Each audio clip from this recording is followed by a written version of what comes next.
یہ کون سے لوگ ہیں؟ مجھے سمجھ نہیں آتی کہ یہ کوئی آسمان سے اتری مخلوق ہے جس کو یہ پتہ ہے کہ بھائی آپ کے پاس گیس ہے نہیں، بجلی آپ کے پاس حالات آپ کے سامنے ہیں، اور آپ نے اوپر سے پابندی لگا دی ہے کہ جی آپ لکڑی بھی ایندھن بھی استعمال نہیں کر سکتے، تو پھر لوگ کیا مٹی کھائیں گے؟ ٹھیک ہو گیا جی، لوگ مٹی کھائیں گے، لوگوں کا امتحان لیا جا رہا ہے، ان کے صبر کو آزمایا جا رہا ہے۔ اور جس مہنگائی کا ذکر شفیق ملک صاحب کر رہے ہیں، وہ مہنگائی ابھی مزید دستک دینے والی ہے، بلکہ ہمارے صفوں میں گھس چکی ہے، کیونکہ منی بجٹ کی آمد ہے۔ ملک صاحب، اس حوالے سے آپ نے بھی سنا ہوگا کہ IMF نے جو 4 کڑی شرائط وہ رکھی تھی، وہ حکومت نے منظور کر لی، اور اب جنوری کے آخر میں IMF کا وفد آ رہا ہے جو جائزہ مشن ہوگا۔ تو جو اس نے جائزہ لینا ہے، چلے وہ تو اپنے مفادات کے تحت جائزہ لے لے گا، لیکن منی بجٹ آنے کے بعد جو عوام کی حالت ہونے والی ہے اس کو کیسے دیکھتے ہیں؟ میر صاحب، ایک بڑی بدقسمتی یہ ہے کہ IMF نے کبھی آج تک یہ نہیں کہا کہ جناب یہ جو جاگیردار ہیں ان پہ ٹیکس لگائیں، یہ جو بڑی بڑی مل اونرز ہیں، بڑی بڑی گاڑیوں والے ہیں، بڑے بڑے گھروں والے ہیں جو کروڑوں اربوں روپے پہ کھیل رہے ہیں، ان پہ ٹیکس لگائیں۔ IMF کا بھی سارا زور جو ہے وہ گیس، بجلی، پانی، آٹا، جو غریب لوگ ہیں، ابھی وہ کہہ رہے ہیں جی کہ ہم 70% کہ 170% گیس کی قیمتیں بڑھا رہے ہیں، بجلی کی قیمت 4 روپے یونٹ ہم بڑھا رہے ہیں، پیٹرول کی قیمت ہم نے 50 روپے لیوی وہ ٹیکس جو ہے وہ لگانا ہے۔ تو پہلے ہی حالات آپ کے سامنے ہیں، غریب لوگ میر صاحب، جب اس میں کہتا ہوں مفلسی ہے نا سر، مفلسی وہ مجلس کی جوتیوں پہ آپ کو بٹھا دیتی ہے کہ آپ نے ہم نے وہ کہیں بچپن میں پڑھا تھا کہ وہ محفل کی جوتیوں پہ جو مجلس ہوتی ہے مفلسی سر، اس بندے کو بیچارے کہ پھر اس کی انا غیرت سب ختم ہو جاتی ہے۔ جس کے گھر میں سر آٹا نہیں ہوگا، جس کے بچے بھوکے ہوں گے، جس کے والدین کے پاس دوائی نہیں ہوگی، وہ مرنے مارنا کیا، وہ پتہ نہیں کیا کچھ کر دے گا۔ ہمیں آپ کس طرف لے کے جا رہے ہیں؟ حکمرانوں کو یہ احساس کیوں نہیں ہے میر صاحب کہ ملک ہمارا خانہ جنگی کی طرف جا رہا ہے؟ اگر یہ جو حالات اب بن چکے ہیں، دن دہاڑے سر میر صاحب تلگنگ، چکوال جیسے علاقوں میں دن دہاڑے ڈکیتیاں ہو رہی ہیں، یہ مطلب کوئی سوچنے کا، میں کہتا ہوں کہ یار بے حسی کی بھی انتہا ہے کہ چلے ہم سنتے تھے کہ کراچی میں ڈکیتی ہوگی، لاہور میں ڈکیتی ہوگی، کسی بڑے شہر میں ہوتا کہ کارنر میں چھپنے کی جگہ ہے۔ اب گاؤں میں، دیہاتوں میں، گلیوں میں سر، محلوں میں دن دہاڑے میری صاحب یہ پوزیشن ہو چکی ہے کہ 4-6 لوگ آتے ہیں، گھر میں گھس جاتے ہیں، اور آپ ان کو اب ڈر خطرہ خوف کوئی نہیں، وہ ان کو پتہ ہے کہ بھائی جو اگر ہم نے خدا نہ خواستہ یا مر جائیں گے یا مار دیں گے۔ تو یہ جو حالات پیدا ہو چکے ہیں میر صاحب، یہ اتنی خطرناک صورتحال ڈیولپ ہو رہی ہے،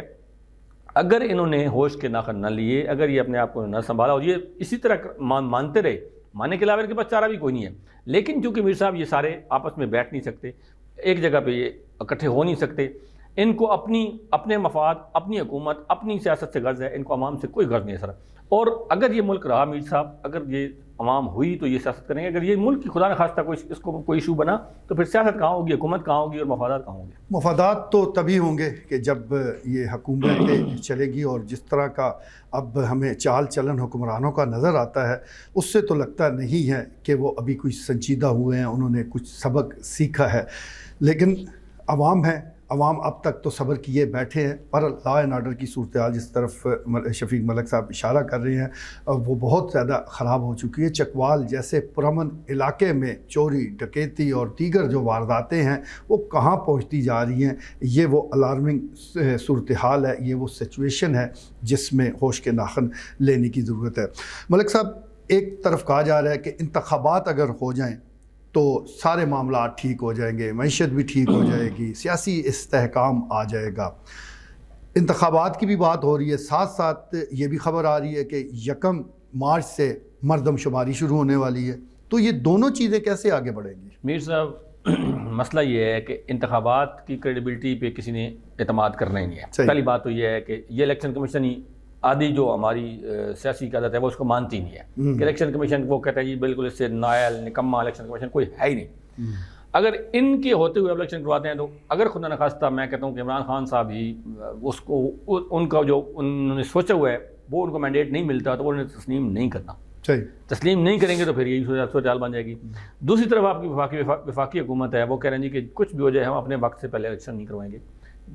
ابھی آپ کے سامنے 2 اسمبلی ڈیزالو ہو چکی ہیں، پہلے آپ کہہ رہے تھے کہ بھائی عمران خان صاحب اسمبلی ڈیزالو کریں، اگر الیکشن چاہتے ہیں تو اسمبلی ڈیزالو کر دیں۔ عمران خان صاحب نے اسمبلی ڈیزالو کر دی، پنجاب بھی کر دی، KPK بھی کر دی، آپ پھر بیٹھے ہوئے ہیں کہ نہیں جی۔ اب اس کے بعد انہوں نے 35 بندوں کا ایک دن استعفیٰ لے لیا، 35 کا پھر استعفیٰ لے لیا، 70 بندے وہ ہو گئے ہیں سر۔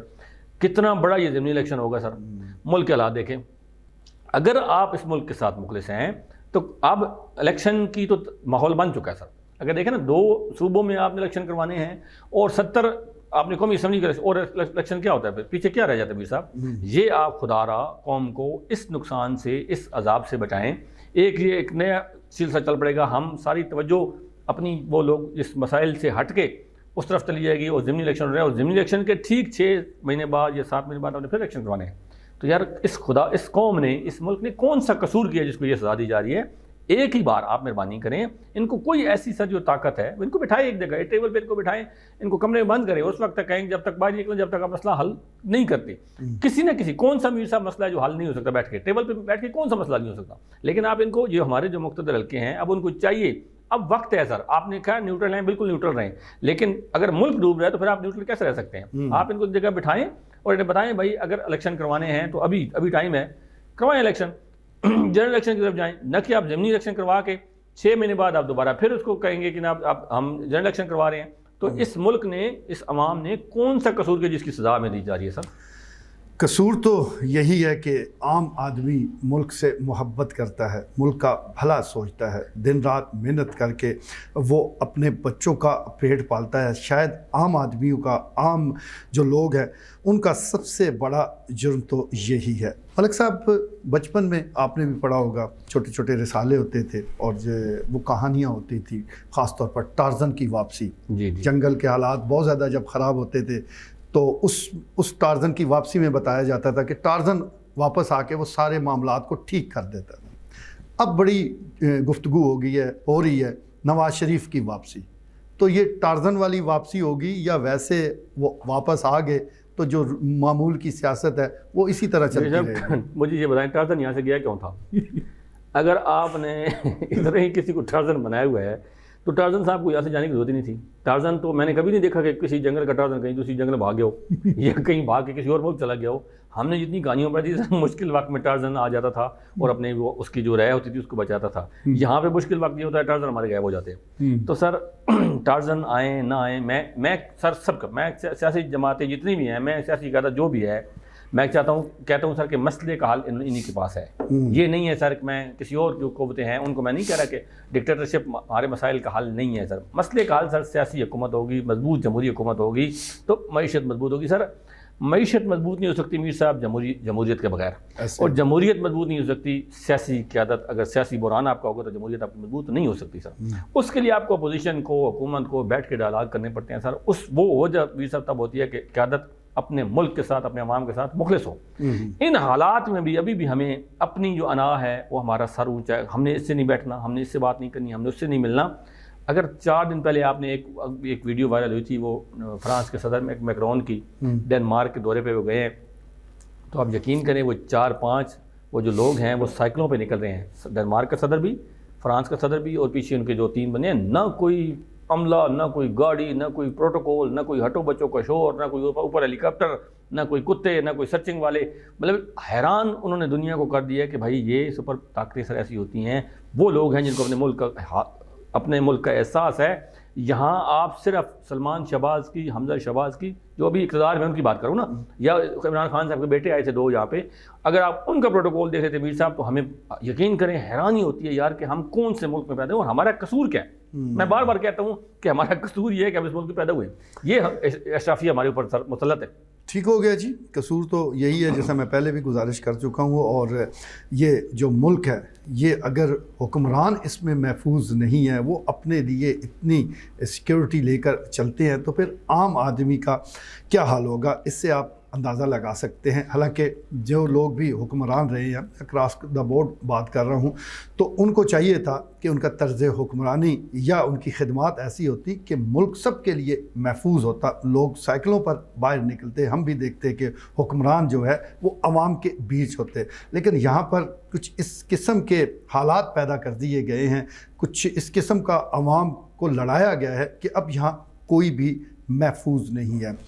ملک صاحب چلے, ملکی سطح پر تو جو سارے معاملات چل رہے ہیں تو چلتے رہیں گے. جو ہمارے 2 اضلاع ہیں تلنگانہ اور چکوال,